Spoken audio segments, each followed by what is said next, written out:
Hi, this is Zach Entwistle, author of the ebook How to Sell a Home in Western Washington and full-time real estate agent in the Tacoma, Washington area. A question I get asked often from home sellers is if a buyer's made an appointment to come and take a look at my house, should I leave or should I go? Now I can understand the reasons why people think staying might be a good idea. You're there to answer questions. You're there to help bring up any information that the buyer might not have thought of when they're pointing out objections to the home. Maybe they're thinking that there's a problem with this or that or the other, and you're able to say, no, actually this is the way it is.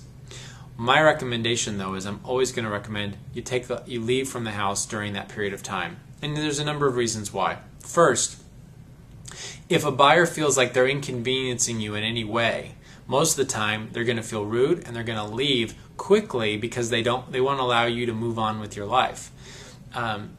People have a hard time being in somebody else's space while you're living there and not feel a little awkward. So you want them to feel comfortable and spend as much time as they can. The second thing is you want them to be able to make positive comments and not feel like they're giving away negotiating ammunition when it comes to that. You might hear that and communicate that to your listing agent. The more emotive that a buyer gets, the more excited they get, the more jazzed up they get about the house, pointing about, ooh, look at this, ooh, wow, this is exactly what we need, the more of an emotional connection they are making to that house, and the more the buyer's agent can take that and then hopefully put a sale together.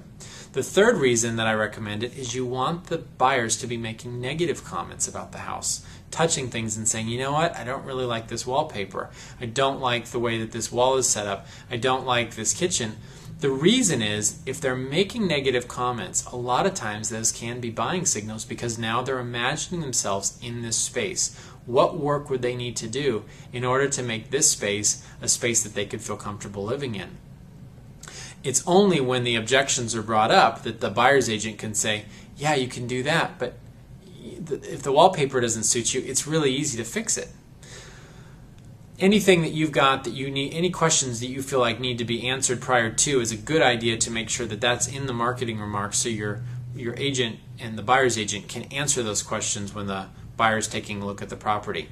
But for the three reasons that I've said, for the awkwardness factor, for the positive comment and the negative comment factor, I always recommend leaving the buyer to have as much time in the property so they can take a look around with their agent. If you have other questions about the real estate process, feel free to visit me on my website where I've got video answers to the common real estate questions at zachendwistle.com.